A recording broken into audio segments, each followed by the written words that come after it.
সুপ্রিয় দর্শকবিন্দু, আসসালামু আলাইকুম। বাংলাদেশ আবহাওয়া অধিদপ্তরের সর্বশেষ বুলেটিন, স্যাটেলাইট ইমেজ এবং আবহাওয়া বিশ্লেষকদের তথ্য অনুসারে আগামী 4 ও 5 মে দেশের বিভিন্ন অঞ্চলে হালকা থেকে মাঝারি বৃষ্টি ও বজ্রঝড়ের সম্ভাবনা রয়েছে। প্রি মনসুন অবস্থা, লো প্রেসার ট্রাফের প্রভাবে এই আবহাওয়ার পরিবর্তন দেখা যাচ্ছে।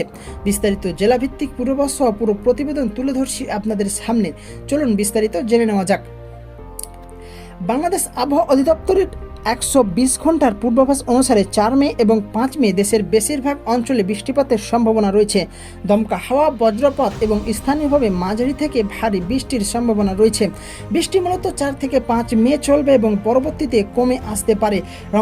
রংপুর বিভাগের রংপুর, দিনাজপুর, সৈয়দপুর, কুড়িগ্রাম, গাইবান্ধা সহ আশেপাশের কয়েক জায়গায় বৃষ্টি বা বজ্রবৃষ্টির সম্ভাবনা রয়েছে 30 থেকে 50% উপরে। হালকা থেকে মাঝারি বৃষ্টি হতে পারে এইসব অঞ্চলগুলোতে। রাজশাহী বিভাগের রাজশাহী, বগুড়া, পাবনা এবং চাঁপাইনবাবগঞ্জ সহ অনেক জায়গায় বৃষ্টির সম্ভাবনা রয়েছে, তবে তাপমাত্রা সামান্য বেশি থাকতে পারে। ঢাকা বিভাগের ঢাকা, টাঙ্গাইল, ফরিদপুর, গাজীপুর, নারায়ণগঞ্জ এবং কিশোরগঞ্জ সহ অনেক জায়গায় বৃষ্টি ও বজ্রবৃষ্টির সম্ভাবনা 50 থেকে 70% উপরে। রাজধানী সহ আশেপাশের জেলায় হালকা থেকে মাঝারি বৃষ্টির সম্ভাবনা রয়েছে। ময়মনসিংহ বিভাগের ময়মনসিংহ, নেত্রকোনা, জামালপুর এবং শেরপুর সহ অনেক জায়গায় বৃষ্টি, মাঝারি থেকে ভারী বৃষ্টির সম্ভাবনা রয়েছে। দর্শক, আপনি কোন অঞ্চল থেকে আমাদের ভিডিওটি দেখছেন কমেন্টে আমাদের জানিয়ে দিতে পারেন। দক্ষিণাঞ্চলের খুলনা বিভাগের খুলনা, যশোর, কুষ্টিয়া, সাতক্ষীরা, বাগেরহাট সহ আশেপাশের অনেক জায়গায় বৃষ্টি, বজ্রবৃষ্টির সম্ভাবনা 60 থেকে 80% উপরে। উপকূলীয় এলাকায় জলবদ্ধতার ঝুঁকি সবচেয়ে বেশি রয়েছে। বরিশাল বিভাগের বরিশাল, পটুয়াখালী, ভোলা, পিরোজপুর সহ অনেক জায়গায় বৃষ্টি এবং সাথে মাঝারি ধরনের ভারী বর্ষণ হতে পারে।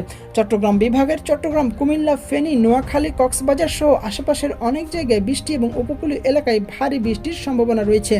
সিলেট বিভাগের সিলেট, সুনামগঞ্জ, হবিগঞ্জ, মনিরবাজার সহ অনেক জায়গায় মাঝারি থেকে ভারী বৃষ্টি রয়েছে। হাওর অঞ্চলে ফ্ল্যাশ ফ্লাডের ঝুঁকি সবচেয়ে বেশি অনুভব করা যাচ্ছে। দিনের তাপমাত্রা দেশব্যাপী 31 থেকে 35 ডিগ্রি সেলসিয়াস থাকতে পারে। রাতের তাপমাত্রা 23 থেকে 26 ডিগ্রি সেলসিয়াস থাকতে পারে। বৃষ্টির কারণে সাময়িকভাবে তাপমাত্রা কম অনুভূত হলেও আর্দ্রতা বেশি থাকে, গরমের আর্দ্রতা অনুভূত হবে। 5 মে থেকে তাপমাত্রা সামান্য বাড়তে শুরু করতে পারে। বন্যা পরিস্থিতি নিয়ে এবার চলুন বিস্তারিত আপডেটটি জেনে নিই। FFWC এবং সংশ্লিষ্ট সূত্র অনুসারে বর্তমানে উত্তর পূর্বাঞ্চলের হাওর অঞ্চলে ফ্ল্যাশ ফ্লাড চলছে বা ঝুঁকি রয়েছে উচ্চ। বর্তমানে বন্যা আক্রান্ত বা প্রভাবিত অঞ্চল হচ্ছে নেত্রকোনা ও মৌলভীবাজার জেলার নিচু এলাকার বন্যা চলছে। সিলেট, সুনামগঞ্জ, হবিগঞ্জ সহ হাওর অঞ্চলের পানি অনেকটাই বেড়ে চলেছে। আগামী 4 থেকে 5 মে বন্যা বাড়ার সম্ভাবনা সিলেট, সুনামগঞ্জ, মৌলভীবাজার, হবিগঞ্জ, নেত্রকোনা, কিশোরগঞ্জ এবং আশেপাশের জেলায়, ব্রাহ্মণবাড়িয়া, কুমিল্লা, ফেনী পর্যন্ত এর প্রভাব পড়তে পারে এবং অতিরিক্ত বৃষ্টিতে ফ্ল্যাশ ফ্লাডের উচ্চ ঝুঁকি রয়েছে। নিচু হাওর ও নদীর তীরবর্তী এলাকায় পানি দ্রুত বাড়তে শুরু করেছে। এসব নদীর পানি বিপদসীমার উপর উঠলে হাওরের বোরো ধান সহ কৃষি ও বসতি ক্ষতিগ্রস্ত হতে পারে। প্রায় 17% বোরো ধান ঝুঁকিতে রয়েছে বলে কৃষি বিভাগ জানিয়েছে। হাওর অঞ্চলে কৃষকদের অবশিষ্ট বোরো ধান দ্রুত কাটার অনুরোধ করা হচ্ছে।